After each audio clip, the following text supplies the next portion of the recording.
Brian, you're a guy who's worn your country's heart on your heart for your country on your sleeve. You're emotional about the game, but you made the point that this has gotten to be an emotional discussion about NHL participation in the Olympics, and people are just not rationally just thinking through the issues.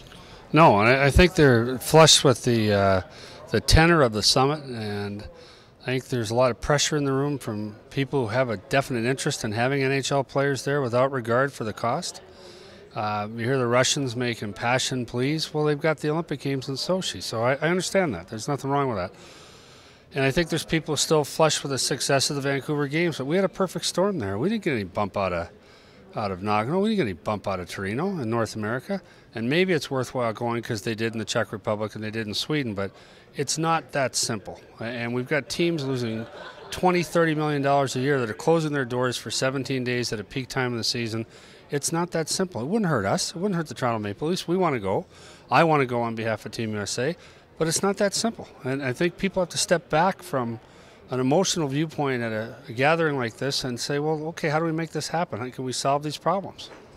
On one level, though, aren't you happy that there are people who are just passionate about whenever a hockey discussion starts, people are passionate. This is just not a dispassionate issue, even though it has to be considered at the decision-making level dispassionately.